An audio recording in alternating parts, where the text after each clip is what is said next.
Phil Richard, and I own Phil Richard Insurance, and this is one of my passions. I very much look forward to cooking for my family and friends. And so I thought I would bring to you some type of recipes that I use for parties, Super Bowl stuff, but also that are quick, easy, nutritious, healthy, and have all organic product without preservatives. This recipe, I'm not really sure what to call it. Personally, it's really just a great, healthy, lean salad. It's made with scallops, goat cheese, some sauteed onions, mushrooms, asparagus, some roasted red peppers. Get some real ones, dice them up. And what I do is I broil them in the oven on a piece of tin foil. You'll know when they're ready because they turn black. Put them right on the very top shelf, keep a close eye on them.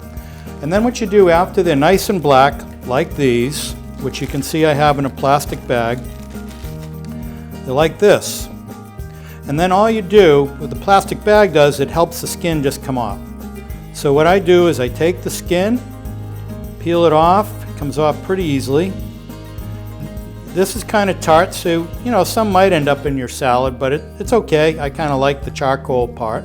All we're doing here is to kind of dice this up so that it's going to sit on top of the salad, have a little smoky flavor to it, and it's just an awesome way, because what happens with these peppers is they sweeten up really nice. So that's all I do with those. Then I'll saute up some mushrooms, some onions, sweet onions, not Spanish onions, sweet onions, or otherwise known as Vidalia onions, and asparagus, which I personally love. So I take regular spinach, real spinach, that's in a bundle, just like you'd find other organic produce, dice it up, and then I just basically toss it. I use the pickling cucumbers because I like them with the skin on, because they have this crunchy thing. I buy canned artichoke hearts that are organic, not in oil, in water, dice them into threes. The next thing I do is I will buy a tube of the goat cheese, depending on how many people that you're serving. I like, in this case, the straight up goat cheese, because the reason is that I then take pistachios normally. If you can't find them, you can use walnuts, you can use any kind of nuts, but they have to be something you can run through your food processor to get a nice fine breadcrumby type of consistency like that. Usually I do this when the goat cheese is still fairly cold, so it's easier to work with. So all you do is roll them so they have a nice little coating around the edges and on top and on the bottom. And then I'll save those just towards the end to put on. So the next thing I'll do is I will just take the roasted red peppers, slice them up in a nice kind of julienne way, and I will layer them on the salad. And so kind of, pretty like around the edge like this. Then I will take the mushrooms, onions, asparagus. I'll put those on top. These are a little bit warm, and there's an intention to that. Then I'll take the goat cheese, stick it on top of here. What'll happen is that goat cheese will start to soften and melt right on top of it. So keep it cool until right before. Usually these things have been just warmed up. And then I'll take, in this case, peaches, white peaches. I just kind of layer them around here just like this. And then I'm going to make the dressing. I'll put I don't go heavy on olive oil because there's a lot of fat in it. I'll do an equal part of balsamic.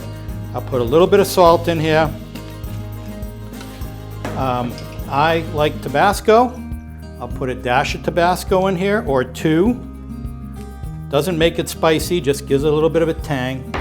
I'll take some basil out of my garden, and then a little bit of lemon juice.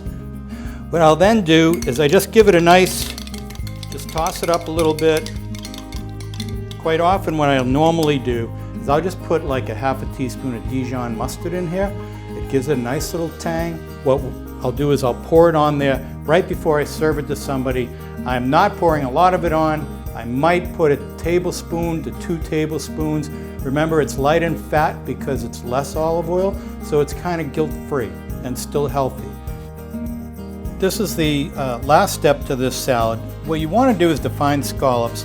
These scallops are actually a pretty good size. and they're dry sea scallops. I got to tell you that this Chef Paul Prudhomme's seafood magic is the best kind of spice, Cajun spice that I've come across. It's sweet, it's got a little bit of bite to it, but nothing heavy. All I do is kind of lather up these scallops on top. What I learned recently is the best way to cook these is to put them all on the outer edge of the pan. Make sure they're in a little oil. They're going to stick, but you want them to stick. Do not flip them before they will come off the pan easily. I'll then put a little more of the spice on the back side of it. It's okay if it gets in the oil. And now we just cook. It's on medium heat, maybe 2 minutes. Depends on the thickness and what have you, okay? You got another minute to go here. But what you do is then just take the butter, and I take these off to the side, top side.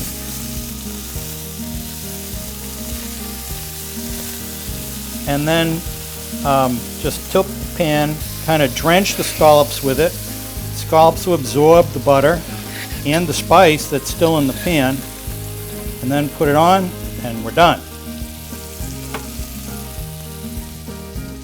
All right, so full disclosure, while we were moving cameras around to do the cooking of the scallops, I did add some Dijon mustard because it just wouldn't be the same.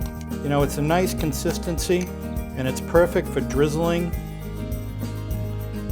And that's all you got to do because there's so much flavor in this salad with the peaches, the cheese, the sweet pistachios.